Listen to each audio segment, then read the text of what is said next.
भगवान का मंदिर? इस बंगलो में भगवान का मंदिर? दीवार के किसी कोने पर जहाँ किसी की कोई नजर ना पड़ दे, वहाँ पर किसी माता या बाबा का फोटो टांग दे। मंदिर रहेगा कि नहीं रहेगा ये तो मालती डिसाइड करेगी। वो यहाँ रहेगी तो अपने हिसाब से सजा लेगी। आपको चिंता करने की कोई जरूरत नहीं। चलता हूँ। अरे सुनो सुनो, मतलब मेरे घर में मुझे कोई आजादी नहीं होगी? अगर घर के किसी कोने में भगवान की एक फोटो टंगी है और अगर तुम्हें उससे शांति मिलती है तो उससे तुम्हें आजादी मिलेगी कि नहीं मिलेगी ये मालती डिसाइड करेगी। मालती ही अगर सब डिसाइड करेगी तो ये बंगलो इसे देने के बजाय आप मालती को ही दे सकते थे ना। एक गंवार लड़की जिसका पूरा दिन रसोई में बीतता है, उसके कहने के अनुसार मुझे मेरा घर सजाना होगा। सही समझे। चाहे वो कहीं की भी कितनी गंवार लड़की क्यों ना हो, तुम्हारे जीवन में जो बदलाव आया उसका कारण वो गांव की लड़की है। आज जो तुम्हारा ठाट बाट है ना, उस गंवार लड़की की वजह से है। तुम एजुकेटेड लड़के हो, तुमसे ऐसे छोटे शब्द की उम्मीद नहीं थी। एक आध महीने में जिससे तुम्हारी शादी होने वाली है उसके बारे में तुम्हें ऐसे बोलना शोभा नहीं देता। मैं तो कुछ गलत नहीं बोल रहा। सच बोलने में मुझे शर्म किस बात की? सच बोलने में जैसे तुम्हें शर्म नहीं आती है, सच बात सुनने में भी तुम्हें शर्म नहीं आएगी है? तुम्हें जानता भी नहीं था, मालती ने मिलाया था। तुम्हारी ये नौकरी, ये घर, ये सब मालती की वजह से। वो मैं जानता हूं और ये भी जानता हूं कोलकाता में इतने सारे फ्लैट्स होके आपने मुझे इस सुनसान घर पे क्यों रखा है। मैं मालती से शादी करके यहां पर ले आऊंगा और फिर मैं जब ऑफिस चला जाऊं तब जरूरी मीटिंग के नाम पे आप ऑफिस से निकलकर इसी घर में मालती के साथ रंगरलिया। Shut up!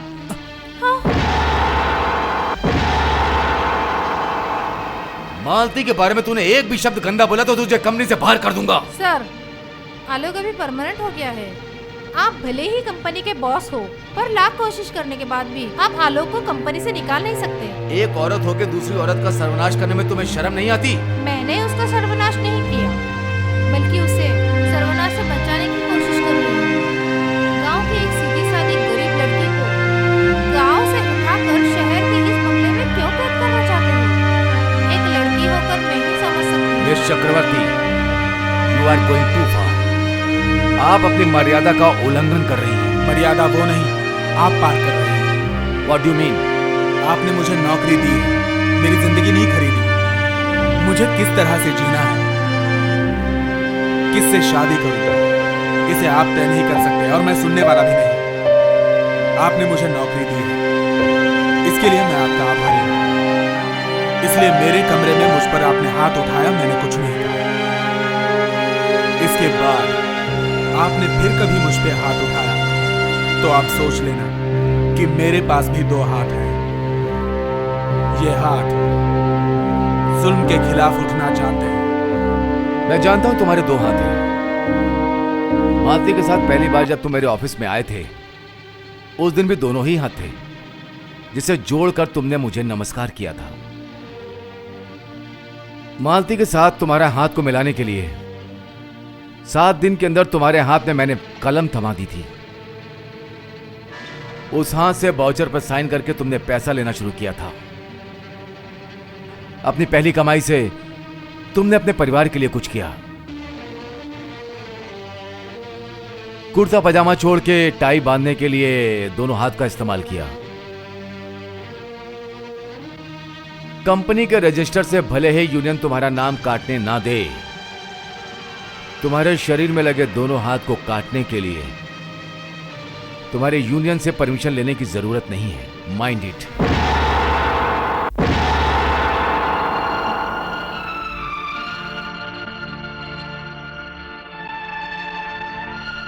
कहाँ गई थी तू? बबलू कब से तेरा इंतजार कर रहा है। नहीं, मतलब मैं एक दोस्त के घर गई थी।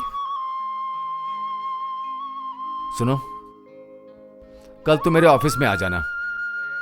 तुमसे मुझे कुछ जरूरी बात करनी है। पक्का आ जाना। रुक जाओ। तुमने बोला था बेटा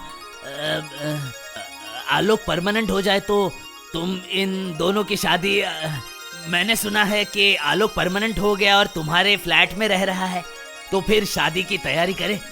इसी बारे में कुछ बात करने के लिए मैं इन्हें इस ऑफिस बुला रहा हूँ। ऑफिस में क्यों?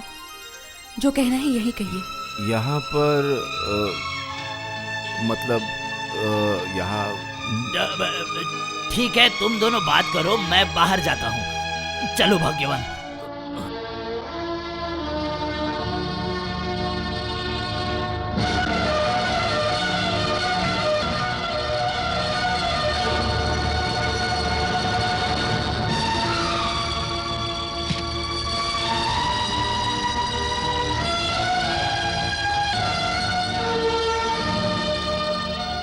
स्टेशन गई थी। ट्रेन तो सही समय पर चलती है, स्टेशन आएगा जाएगा, लेकिन आलोक तुम्हारे जीवन में कभी नहीं आएगा। कल आलोक ने मुझे साफ साफ बोल दिया है वो तुमसे शादी नहीं कर सकता।